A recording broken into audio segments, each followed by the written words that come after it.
Welcome to the Upcycle Canada podcast. I'm Jennifer, and together with my husband Dave, we started with an idea, worked on it as a side hustle, and grew it into our first eco-friendly store.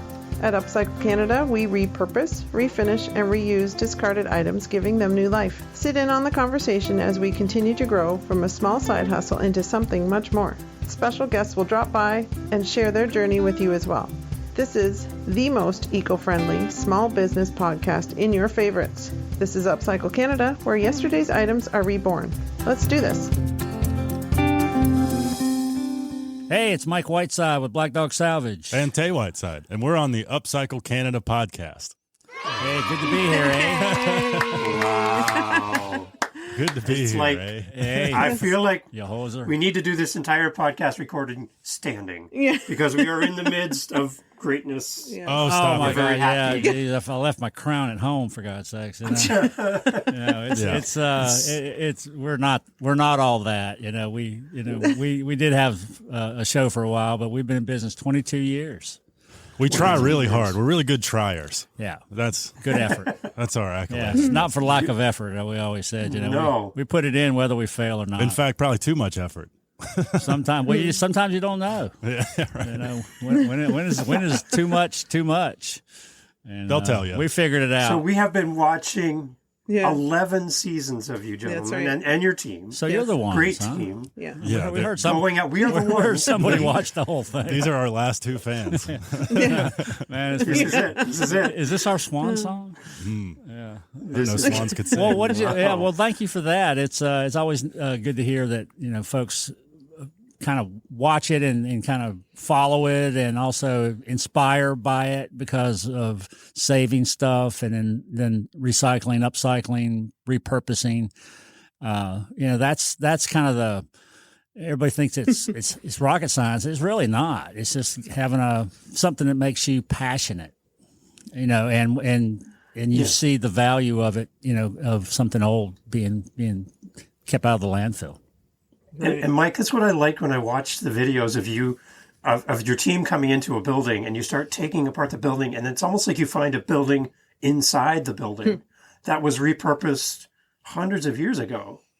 And it's almost like upcycling is not new, right? No, repurposing has been going on, or upcycling has been going on since, the caveman days probably. Somebody hit somebody with a bone and then they picked it up and said, this looks like a hammer, So now we're repurposing. But it's been going on forever. And we we call it the mark of man when we find pieces in a house or a building that wasn't originally there, it was something else. And the pioneers and the settlers were very, very resourceful and efficient because it cost a lot of effort and manpower to recreate something. So if they had something in an old building, they would pull a piece out and then use it as a joist or a rafter or something, and so they didn't have to recreate it. So the energy has been saved. Both money. Of course, they didn't have a whole lot of carbon footprint problems back then. Quite the opposite. They really. were starting it. Yeah, so you'll find signatures hey, what's that notch doing there? Well, it wasn't originally here; it was in another barn, and we love that. Yeah. Nice. It's great. I love the history part of it. Yeah. Right. That's a big thing for me. Any type of history, connection to the past, to know that no one has seen behind that board in X number of years. Yeah. And you're the first one to pull that board off and see the signature on the wall. Or find that little hidden thing that fell behind the mantle. That's amazing. Like you've got a piece of history. It's in your ironic hands, right? that you find that stuff too, because stuff built back then wasn't meant to be taken apart. It was built to be there for whatever forever meant to those guys, and girls. So the fact that we were behind mantles and wall trim and door trim, things that were installed with copious amounts of nails and adhesives. Yes. Well, That's usually after 100 years of being there. Right. And sometimes it releases and sometimes it doesn't. But, respecting the history of a building and the people who lived there was always something that we always kept in front of us because, we weren't we didn't represent the wrecking ball, but we were the stopgap between the wrecking ball and the trash can. and so we were kind of the last best hope for this stuff to be reused, and then of course once you get it and put it in your warehouse and clean it and love it and then insure it, and then you hope that you can sell it, because getting it's not the hard part. There's more salvage out there than I'll be able to do in my lifetime, Tay's lifetime, and the next generation, because it's still there's still a lot of people out there that really enjoyed pulling that stuff and appreciated it, understood the provenance of this wood. This is pre-blight chestnut or something of that nature, and even the old poplar wood back then was beautiful. And you look at that going like, well, you're not going to find that at a big box store. And so you put a value on it, not just a money value, but an antique value and a commodity value. And now you're able to market it and say, okay, you want a table or some shelves built, and here's what I'm pulling from. I'm not going to go to the big box stores, and we won't name any of them because they're not paying for any advertising today. They know what they are. Y'all know who big box are, who they represent. And so we, it's a cycle. And once you put that back into the system, so to speak, and it becomes something else, then it's got the next chapter begins with it. And that carries it to, a generation or two down the line, and then it'll either get thrown away or it'll get, done again. So it's kind of a never ending process, hopefully.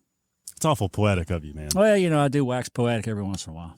Upcycling is our modern version of what's been going on forever. Yeah.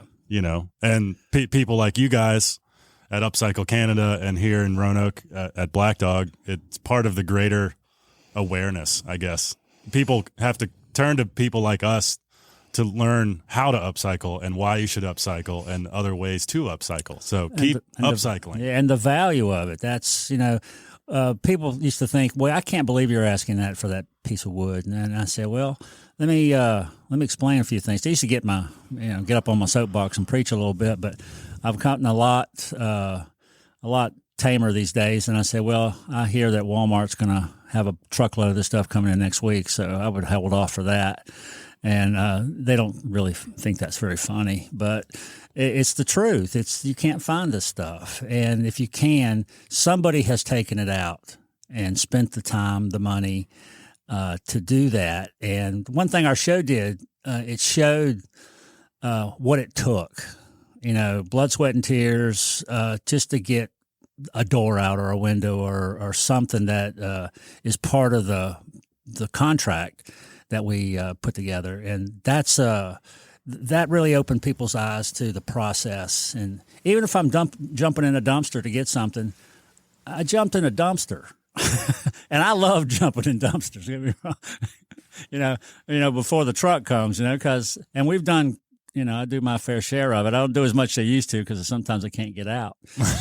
But it's education of history and the value of architectural salvage. Is that what the show put on? Excellent. So Mike, take us back to the early days of Salvage Dawgs and Black Dog Salvage. How the story started for people who might be listening, maybe, or viewing this for the first time, new fans for the show, which we would love to have and include.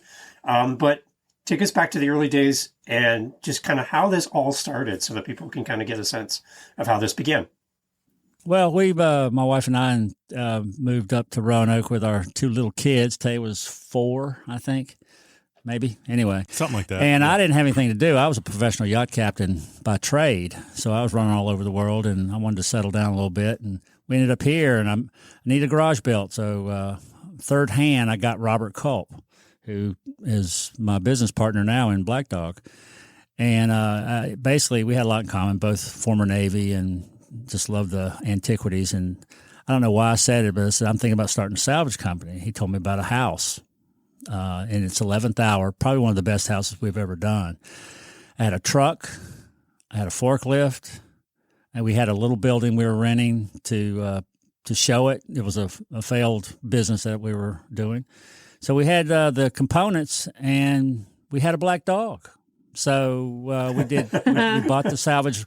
Well, truth in advertising. We And that was I'll tell you that in a second. But we paid. We did our negotiation. This was early days of eBay. We went off and did our little research. We divided up the items and just did some research. And we're like, what could this be worth? Because we didn't know.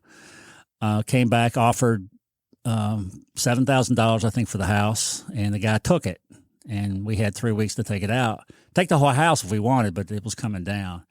And we asked the guy later on, said, what would you have taken? He said, I'd taken 5. I said, okay, that's a lesson right there. So you learn what people will take and negotiating and that kind of thing. But that was, we trucked it over to the warehouse that we had, a little shop, and just to store it. And I didn't have a sign on the building. We weren't in business. This was not a thought out venture. So we had a sign that was on the building that didn't mean anything anymore to the public. And so we took it down, used some black paint and a brush, and put salvage on it in big black letters, put it back up. The paint was still running. You know how it is when the paint runs down, you know. It was still, and somebody comes in before I even got the ladder in. It said, you got salvage in there? I said, yeah. And that was the start. I guess we're in business, you know, and then eventually we had to open our doors to the public. So I was doing banker's hours 10 to 2 to start. But the way the name came along was we're standing there trying to figure out what to call this thing, like Southwest Virginia's Architectural Salvage Emporium.com. And that was a little wordy. Yeah. And Susie, my wife, comes in and says, why don't you call it Black Dog Salvage? Because Molly, our first black dog, was always with me. And it's like, ding, you know, there's that's worth $100,000 on Madison Avenue right there, just that kind of branding. And then the logo came along for the graphic artist in town, and there you are. That was the inception. So I always say we had a starter kit: a house, a truck, a forklift, and a black dog, and that was all it takes. That's all it takes, guys. And that's then all just it takes. you know, cash and you know, muscle. A little bit of blood, a little bit of sweat and tears. That's right. Yeah. Well, that comes without it. You know, that's a foregone conclusion. We're going to bleed, but you know, hopefully it doesn't put you in the hospital. Which knock on wood, we've never gone to the hospital. Yeah. That's you know. Even though sometimes you probably should have gone to the hospital. Well, maybe, but you know, it's duct tape and. Duct tape's really good. It goes a long way. It really does. You know, it's we call it in the Navy, 1,000-mile-an-hour tape. You know, just never go anywhere without it. I don't care what you're doing. You gotta have your roll of tape, because you can do a lot of stuff with it. That and a Leatherman. There you go. Yeah. And those are the two things that really are pretty necessary. Yeah. So I've heard that if you have WD-40 if for things that are stuck that are supposed to move, and then duct tape for things that are moving that aren't supposed to move. Right. So you have those two things in your toolkit. You're pretty well good to go. Yeah. Yeah, that'll get you home. That's what I always look. You know, I was being an old mariner. You know, you got to get home. You're out there in the middle of the water, going like, you know, tape that thing up. Let's get home. We'll figure it out later. So a couple of the episodes that really stand out to me, as I remember back to some of the shows I've watched from you guys, you went to this humongous high school. It was like lockers and lockers for days and days. And the other one was Trenton. Trenton, yeah. And the other one was the 1 million square foot furniture factory. Was it? There probably were a few, but that was probably Jackson, Tennessee. That was probably the first one. That was Mayodan. That was the Washington Mill. That was early. Because it was pitch black, and you guys had to like pull stuff to the outside, and it was like you had like furniture carts and things you were pulling out of there. Yeah. That was. That was definitely Mayodan. You know, it was one of our first ones, and it was awesome. I mean, 3 floors of just riches. Amazing. You know, early stuff. You know, no elevators. You know, and of course we did a makeshift elevator, which one of them failed, and it. Oh, that was when you dropped all this chairs down the elevator. Yeah, shaft. I've been pushing stuff down this shaft and letting it go down for all day, and then finally one got caught. And it was pretty funny that, you know, all you saw was me going, oh, I screwed the pooch on that one. And then all the chairs on the bottom were just kind of rattling, hitting the ground. About hit one of my cameramen, Gary. He always liked to get up there and shoot, you know, in a in harm's way. Harm's way, That was one of the best clips ever recorded on the show, I think, was just that waterfall of destroyed chairs hitting the bottom of that elevator shaft. And there were a few moments throughout filming the show, I think, where we saw the clip and go, sort of, not to say they were eureka moments, but moments where we were like, oh, this show's going to be pretty funny. That makes good TV, yeah, by the way. that was great TV. Yeah. Because people, they tried to make it Bill Hayes tried to make it a guy show and, destruction and tools and all this stuff. And then nobody would buy it. And then we finally got it, Trailblazer Studios, who finally kind of put the format together and softened it up a little bit and made it more palatable to everyone. And so that was kind of the, we got to have a little destruction, but we got to be able to recoup time. We're not just tearing it up. We're really have a purpose to save it if we can. And but accidents happen, and they seem to happen to me. Seem to. like you're a passenger in this well, ride. I am. I'm a passenger on this marble running through space. It's just why does this always happen to me? Yeah. I know. It's karma, man. I don't know. I always tell people I was a pirate in another life. Why'd you ever start this business? Well, I used to pillage back in the day in my other life, But I wasn't a good pirate like Blackbeard or one of the famous ones. I was like, had a. We won't go into all that. Well, history's written by those who wrote it. Those who win. Yeah. I was on the losing side of that. We can go off on that tangent in another story. So, Tay, for you growing up in a salvage world and seeing your father and seeing the business start and growing up in this, you now have your own business as well, which is exciting to see. What has the process been for you? Learning about salvage and being a part of this whole TV show, but the whole Black Dog Salvage world. How has this shaped you in your future? Well, I'm very lucky in that what Dad did and still does was in line with my own natural interests. I feel there are many fathers out there whose sons or daughters get roped into the family business, and it couldn't be further from what they want to do. Luckily, building things, fixing things, operating equipment, using tools. That's who I've been since a wee child. And so it was just naturally, it wasn't a very big ask. I wanted to be around the shop. I wanted to be around the business. Despite, when I was a teenager, all I wanted to do was play video games and drink energy drinks. But how's that compared to now? No energy. It's video games and beer now. But the appreciation for hard work was instilled at a young age, and I still appreciate that because that's the only way. If you are dumb enough to build your business around your passion, the only way you can make it work is if you're willing to work harder than the other people who tried to do the same thing. At least it certainly helps to be able to I meet people all the time. They're like, yeah, I started a welding business, but then I gave up on it. And I'm like, why? How badly did you want to do that? It sounds like you were just kind of half-assed in it. But so architectural salvage isn't my innate passion, but all the stuff around, that's Dad's ringtone, the dog barking. Real professional. No. Sorry, guys. Hey, this is reality now. That's all right. That's right. I don't know that we've hung out in the past 5 years or your phone hasn't rung at some point during the. Every time it's like a lawyer. When the phone rings, there's money to be made Or lost. Yeah. I'm trying to keep the cup half full, kind of thing. Right. No, for sure. I mean, that's part of being business owner too. You got to answer your phone, no matter who do you think's calling. Yeah, there's somebody. I mean, that's happened more than once. I mean, we won't get off on that, but you gotta open your doors.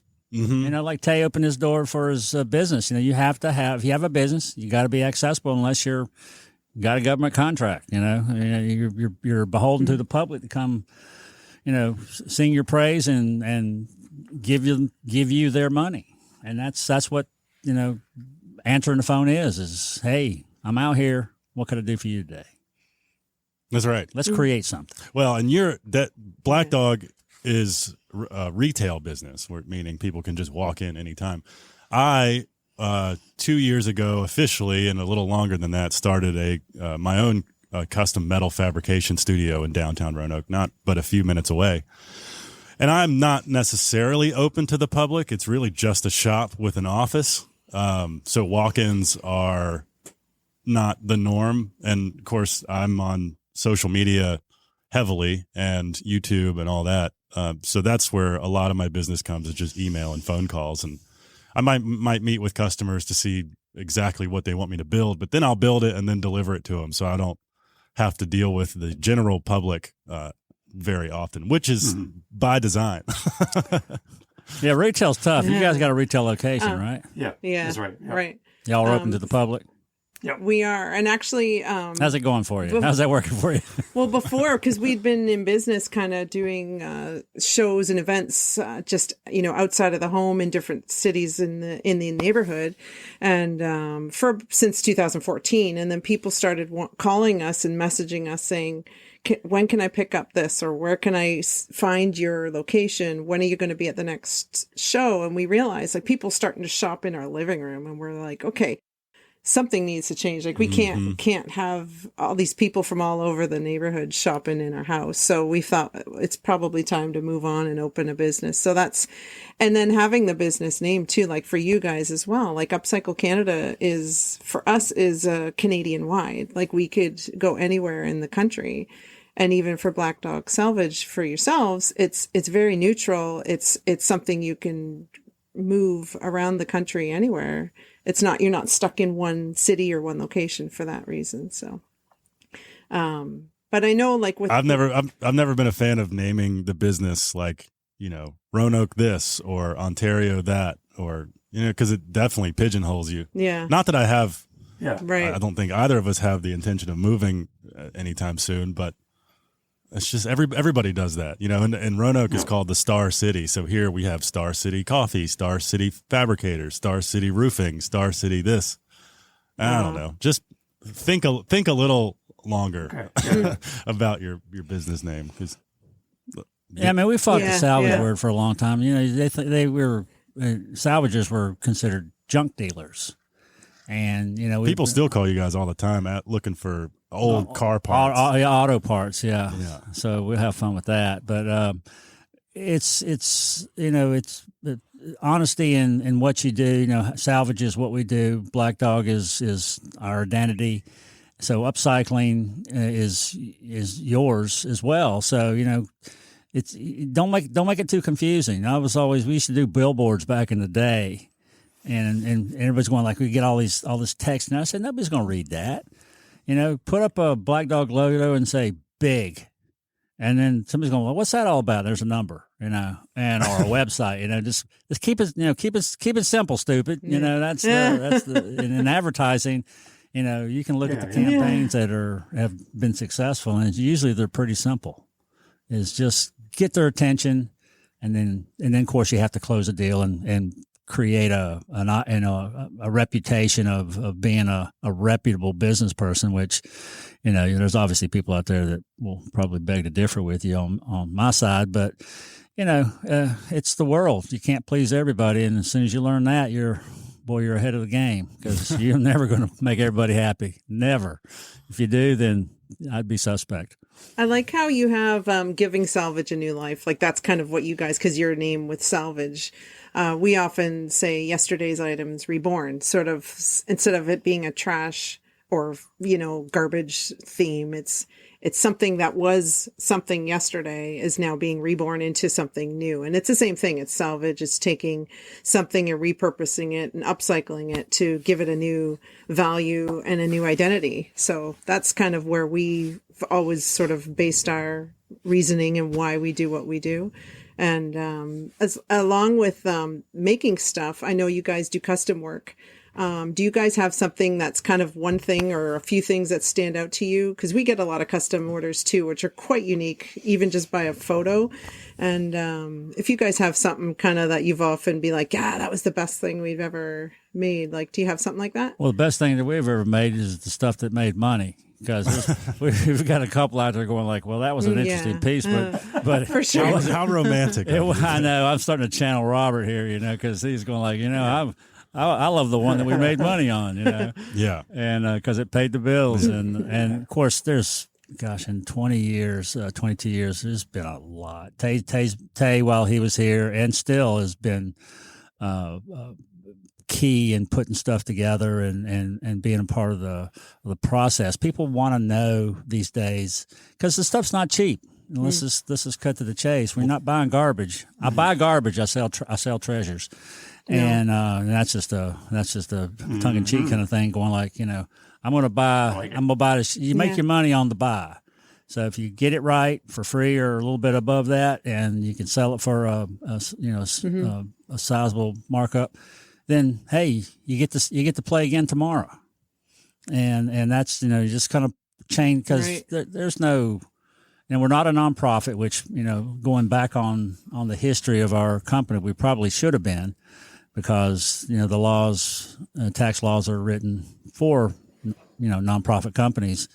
For-profit companies, I always say we're not for-profit, we're not making profit. That was one of those things. This is not an easy business. And if you think it is, then, here, I got some keys for you and some land in Florida I'll sell you.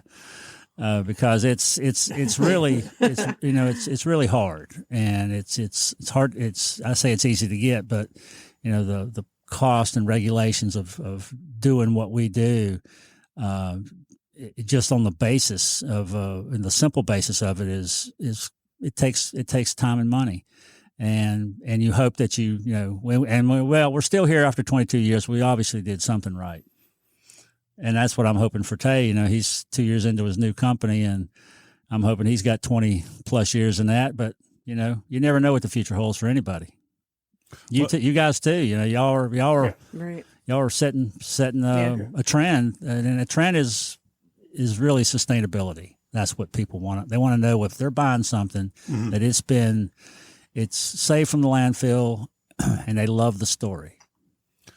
Well, yeah, sustainability is important, but it's also people think they can buy sustainability now on Amazon and Wayfair and Overstock and stuff, and they might tell you that you can, but I think what keeps businesses like ours alive are the people that understand what they're buying, who and where it's coming from, and the quality of work. I mean, you have to put your money where your mouth is. When we build custom stuff. Like I will forever be my own worst critic, because I've met hundreds of incredible craftsmen and women and fabricators.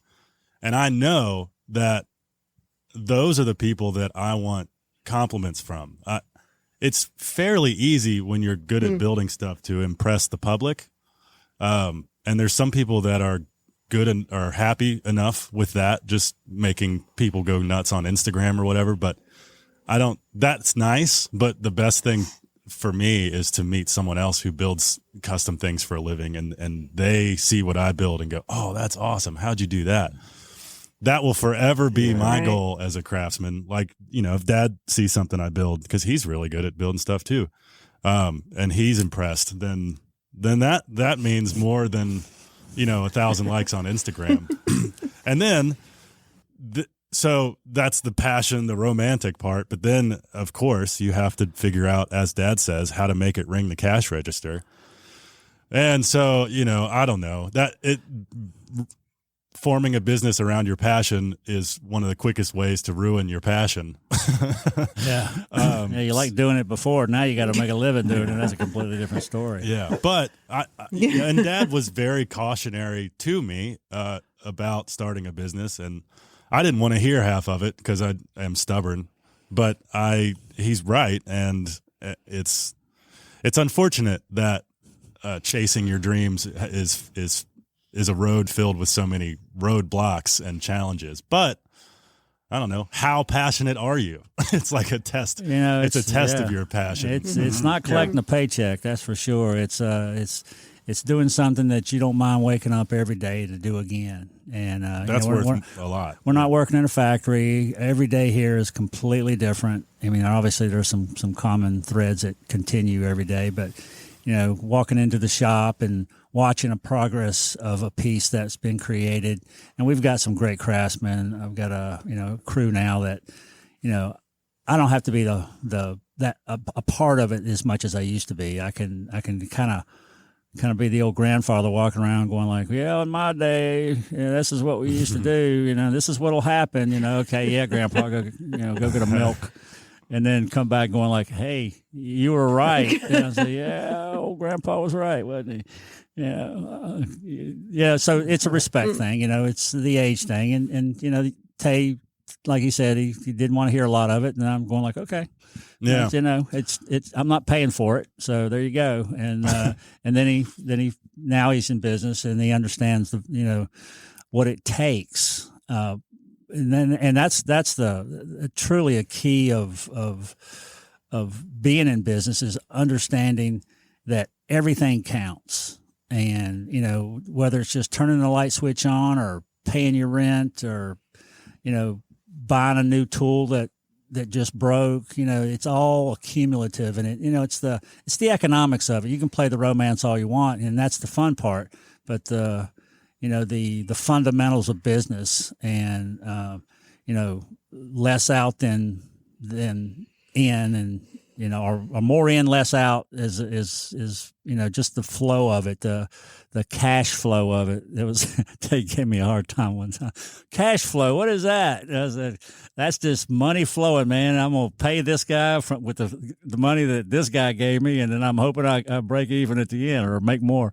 So it's keeping the business part of it going has been Robert's. I've been very fortunate that I'm more the creative part of this business and the wild card, and Robert's more the fundamentals, and I need that because that's not what I do, and Tay's he's had the value of looking at both sides of it, which is nice, learning kind of that part from Robert and the other part, whatever the good part from me. Well, they're both good. I'm just kidding. And I'm sorry, Robert. Well, yeah, whatever. Yeah. He's not here. He ain't gonna listen either. So there you go. He didn't even know we're here. Well, and running a shop and meeting, I have friends that tell me all the time they want to come work with me or for me, and some of them have. And these are all people that have told me out loud they're glad they have me because they don't have any interest in running a business. And I'm like, oh, good for you. It's romantic to be I just want to build stuff. Like, well, yeah, me too. But it takes a lot of business work and business sense to structure your life in a way that allows you to build the things you want to build for money. Yeah. A paycheck is a wonderful thing, by the way, it's just a wonderful thing. I haven't had one of those since I worked at Black Dog. That's right. There you go. You understand that one. Anyway. So what I really like, gentlemen, too, on this show is how the show, you start off with Mike will show up with some crazy item that he found and he brought to Black Dog, and you guys all talk about it. That was really cool. But then you do the salvage, but then you come back and you do a practical upcycling, repurposing item in the show. The chalkboard comes out, Mike draws, and Tay gets it, and it happens. And I see your crew and the team come along and make this and take something that you would never, ever figure out, like when you made the bed for Robert's daughter, for example, and you just take these items and you're repurposing and you're giving them a completely different purpose in life, right?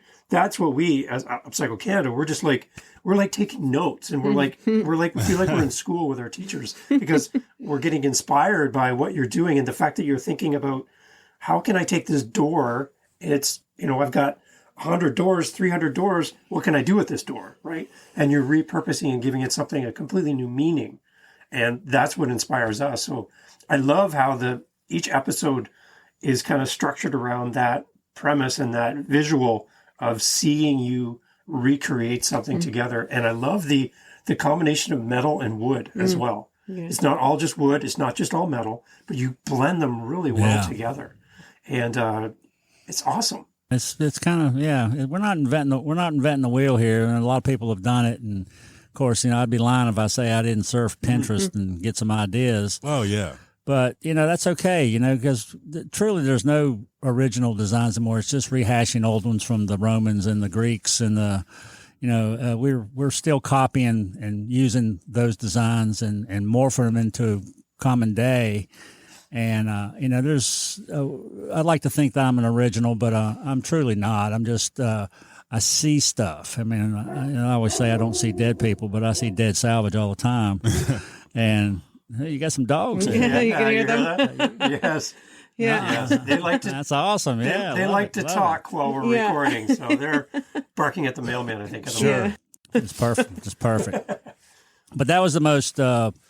That was the most interesting part of the show that the ratings, you start watching it, which your part of the show is the most interesting, and the build was always high because people like to see that. So they put it towards at the end of the seasons. They put it on the back end of the show, so people would have to stay. They'd stick around. They'd have to spend their 30 minutes with us, and of course it's all about ratings and advertising dollars, which we never saw a penny of. But don't get me started on the reality of reality TV. But it was a good thing, and Tay and I and everybody else involved is so proud of 8 years and 11 seasons of this. It's truly a body of work that took a lot of effort, but it was a lot of fun. We got great memories, and it will live on. Again, you never know who's going to watch it. You guys are watching it in Canada. We got a lot of European countries that air it. Nice. The UK, Australia, New Zealand. I mean, so we're kind of we touch people worldwide, which that's humbling. That's what that is to me. Is you got somebody out there from and it was funny because you get little kids coming in here and they're fans. They're 5 years old and they're fans. Nice. And there's their grandfather's there and they watch it too. So we kind of are a medium to bond. Husband and wives can watch it together. It's not just football and cooking shows. It's hey, we can watch this. We can We can watch Tay get older. I started out old, so Tay had a baby face when he started this thing, and then he grew a beard. So it's kind of fun for me to watch it because Tay was young. You think 8 years? You were. Golly, I was 10 years ago was I think when we started. I was 18. Now I'm 28. Yeah, it's amazing. That's crazy. Grew up on national television, which was odd. I bet. Yeah. It's not something you plan. It's like it just happens. It's great. Yeah. I started out old, so it was all right. So now you already knew who you were. I was trying to figure out who it's I tough was. to see yourself in high definition. It's 4K because it's that's a reality check right there. So first thing I did is going I gotta lose 20 pounds and whiten my teeth. I whiten my teeth pretty easy. The 20 pounds is a little harder, but So now you guys have a podcast. Yeah. And I know this was probably Mike's idea to have the podcast, right? Yeah. So Oh, you know. He's the first one to bring that up. Yeah. So tell us about the podcast. Well, the podcast is a way for us to stay relevant. We're not doing a show anymore. People are saying, hey, we should do the show. I said, no, I'm 66 years old. I'm not going to do the show anymore. And nobody's going to buy it anyway. So there you go. So we're trying to figure out something that's relevant. Podcast that everybody and their brother does one. Yeah. And so we figured, we got a history and we got a story. We got a brand. Let's throw it out there and see if we can have some fun. That was the editor, Jason. Elias, he's out in California. He says, I want to do this with you guys, but only if we can have fun. Mm-hmm. So it's imperative that you enjoy it because it's not controversial. It's just storytelling, and that's something that we've done for our whole life, but especially the show it was nothing but storytelling, and podcast just allows us to continue that with interesting people that like yourself and other folks that have a story and they want to share it. You got to have something to talk about too, because everyone and their sister has a podcast now, and many of them probably shouldn't. But when you have something that you're already doing that's interesting and the people are interested in, might as well try. Right. I mean, I joke that every C-grade television celebrity it's a matter of time before they have their own podcast. So we're just trying to follow the same path. Well, it's the medium of the day. It's I'm not a techie. I would listen to podcasts when I was driving, but that was fairly new, and so it's just a way of.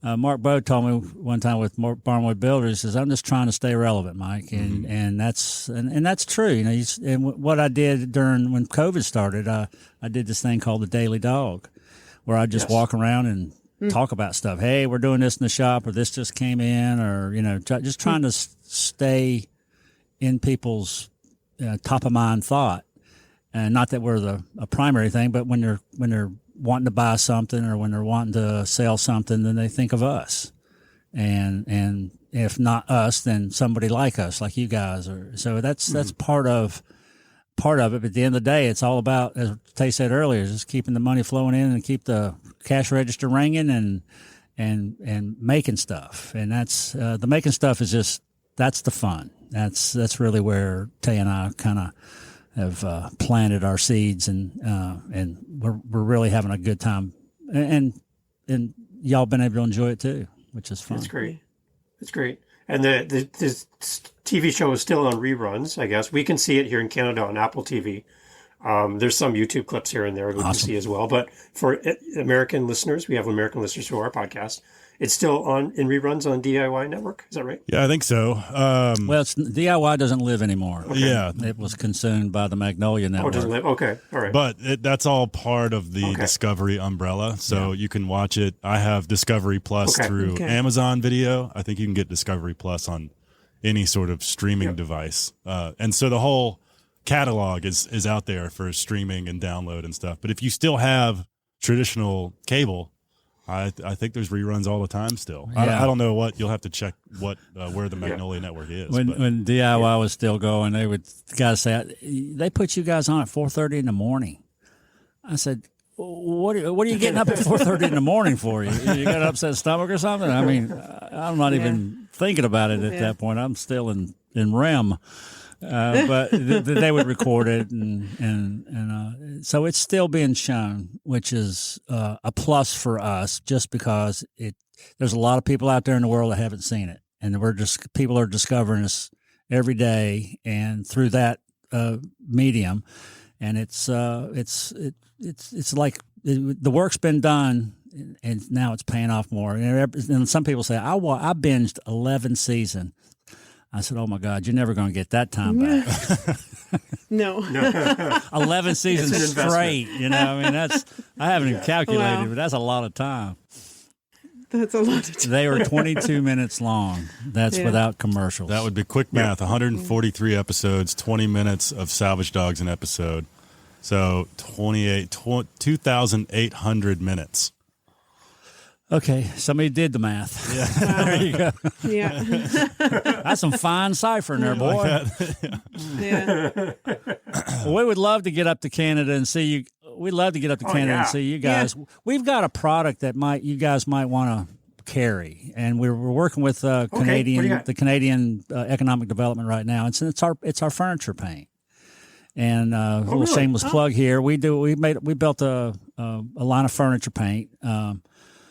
Probably 6 years ago with Woodcraft, and we were the brand, and we bought it back from them, and now we own it, and we're marketing it locally, nationally. But our first shot into international marketing of the product is Canada. So really, and it's really good stuff. Yeah, we used to sell. I won't mention her name, brand. She's from England. Starts with Annie. And I'll let y'all do the work for her because I got sued by her. But that's another story. No. Yes. Yeah. That was a very litigious thing. But it's a paint that you can, it has good adhesion. It's got self-leveling. I mean, it's just, if you want to paint furniture, this is the stuff. And it's coming to a country, to Ontario near you. We're, like I say, we're working with the Canadian government about exporting Virginia products to Canada. So I'll send you guys. Tay's got all your information. I'll send you some contact information. But if you're interested, you can go to blackdogsalvage.com and go to our furniture paint link, and you can get all the information there because it's a lot of cool colors. We sat around a table one day with I think a couple bottles of wine and I think 3 or 4 women, and we came up with the names for it. So, Nice. I mean, what can go wrong? Now it's sitting around the table and drinking a bourbon. So I'm not a wine There you drinker go. anymore. Yeah, but anyway, that dovetails with what you guys do with the upcycling product that you do. You can add side of the road finds and turn them into something new that is pleasing, and the colors are fun. It's easy to use. So that's my last shameless plug for you guys, our only shameless plug, because we got a warehouse full of it. So I'm trying to find buyers and distributors. So Yeah. if you're out there in Canada and you or America and you want to be a distributor, call me, Mike Whiteside, There you go. Perfect. BlackDogSalvage.com. Awesome. Always selling. So I know you Always guys selling are, something. Yeah. you guys Go are ahead. busy guys, and we really honestly do appreciate. We talked about this at the beginning. We really do find inspiration from what you do at Black Dog Salvage. That's right. We love the show. We love the opportunity to connect with you. We were doing the nervous walk around the house before we hit record because really this is a great moment for us to be able to talk to you guys. And you do, like, I think I heard somebody introduce you guys on a TV show, and they were just kind of talking about how great Black Dog Salvage is and all the great things you've done. I think Robert said, yeah, we deserve that. And you do, because you've done a lot of great things in the past. You do deserve that praise. accurate. So, That's right. Well, you stay humble. As I always said, it's a steep road up and it's a fast road down. And we're just regular old folk. We're not anything else. It's just You put your pants on backwards just like everyone yeah, else. that's right. Everybody says, "What are you doing here?" I said, "Well, my yacht's being painted right now, so I got to come to work." But it's not the case. I got a little rowboat in the backyard. But thank you guys for the very, very kind words.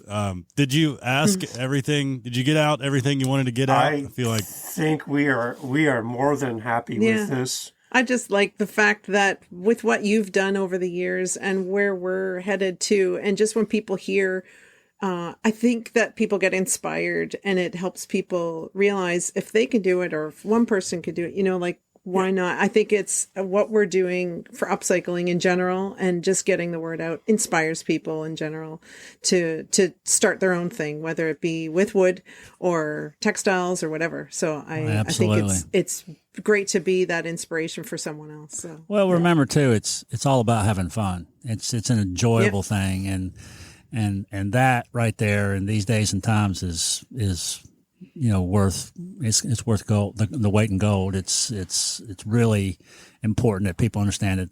They can do it, and obviously we did it, and we're not experienced carpenters and welders will tell you is now, but you have to get experience somehow. Yeah, just do it. Just have fun. Just right. have fun. Put fun in front of everybody. Do no harm and have fun, and that's and don't go in a building you don't own and take stuff, because that's called grand larceny. I don't want to be anybody inspired. Mike said I could take that. I said, nope, I didn't. No such thing. Pay for your salvage or offer to haul it off for someone.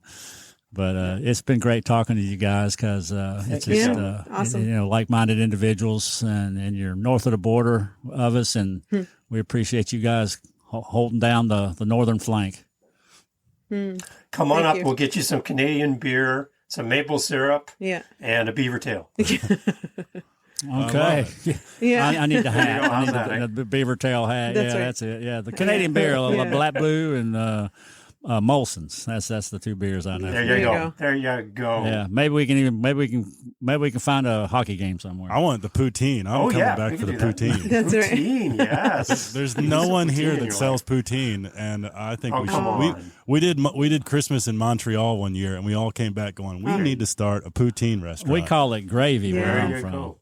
Gravy and just cheese curds, right? So that's all it is. We've been doing it. We just didn't call it that. As soon as you come to the border, they hand you a bowl of poutine. That's how it happens. They should here, and then a card for a cardiologist. Yeah. You're going to have heart disease, so we got socialized medicine up here, so you're in good shape. That's why they have. There you go. That's right. They can afford it. We got to get our butts down to Roanoke, because you guys are just Yeah, it's going to be fun. We can't wait Yeah. to come down and see Black Dog Salvage in Definitely. person. Well, let us know. Come stay at this, book the Stone Yes. House next door. It's right there. The Stone House. Nice. Yes. Perfect. For Yeah. sure. And let's follow up. We appreciate you guys taking time to give us a call. And Yeah, same. and Thank you. don't worry about the nervousness because we just regular folk. That's right. So we have Mike right. Whiteside, Tay Whiteside, Yes. Black Dog Salvage, Lift Arc Studios, joining with us today on the Upcycle Canada podcast. Our heroes in life and gentlemen and scholars, and we appreciate you guys taking time out of your busy day for us. So thank you both. And we will be listening to the podcast, Yes. and we will be going back upstairs and rewatching all 11 seasons right now because we have a few minutes. Couple We're gonna do minutes that right before the now. next thing. What Yeah. are you guys under lockdown up there? Come on, you got some Yeah. other stuff to do. Yeah. Hey, well, thank you guys. So we It just was want a pleasure. we want the Black Dog Salvage badge for our fans. You got it. That's our goal in life. You got it. Thank you guys. Well, Thank thanks you. for having Appreciate us it so on, much. and good luck with the rest of the podcast. Hey, how can people find you? You got a Awesome. website, right? Yeah, plug yourself. Yeah, we're upcyclecanada.ca is our website. And our podcast is the Upcycle Canada podcast. Okay, and We're in ours 36 countries right now. 36. Wow. 1,200 downloads in 4 months, which we're pretty happy with. Yeah. And Nice. we have people listening in Congratulations. Iran and Egypt and Dubai. It's crazy. It's crazy. So It's Cool. a, it's a Share small your world voice these there, too. days. Well, you can find us at blackdogsalvage.com, and that's our location, and Tay's at liftarcstudios.com, but Instagram and Facebook is more accessible and post there more regularly. So check us out. Follow everyone. Awesome. If you're listening out there, follow everyone involved because it goes a long way. yeah, it helps us to Definitely. continue to do this. And again, thank you guys for your time, and stay safe up there. Okay. All right. Thank you so Thank much. you. Thanks, guys. Bye, guys. See ya. This has been the Upcycle Canada podcast. Thanks for listening today. We appreciate your feedback and would love to connect with you. Email your questions, comments, or suggestions to upcyclecanadapodcast@gmail.com. To find out more about our business and access links to all our social media sites, podcast notes, and more, please visit upcyclecanada.ca. A review of this episode on the podcast app of your choice is always appreciated. Please help us build this community by sharing our podcast with your family and friends. Our thanks to Jacob Moon for the instrumental backing track used in this podcast. Please visit jacobmoon.com for more on this talented Canadian artist. Join us again for more great topics, ideas, and practical steps to help you in your daily life. Thank you for listening. Let's keep this conversation going.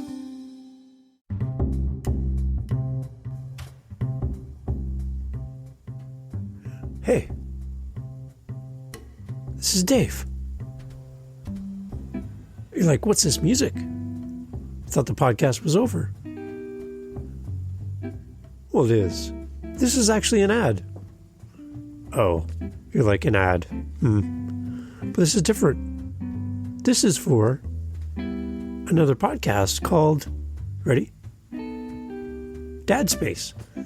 Dad Space is a podcast created for dads by dads. Head over to dadspace.ca for all the information. And we would love, if you know a dad, if you are a dad, if you've ever had a dad, if you know a new dad, a current dad, a empty nest dad, we have a podcast just for dads. And I'd love to share it with you and to share it with a special dad in your life. Dadspace.ca. Thank you for listening to the podcast you've already been listening to. But if you want a little bit more podcasting greatness, check out dadspace.ca, dadspace.ca, for all the goodness for your favorite dad. Aw, it's like a Father's Day present every day. We'll see you over at dadspace.ca. Thanks for listening to all of our podcasts, and we'll talk soon. This is Dave, and I'll meet you at dadspace.ca. Cheers. And now we dance.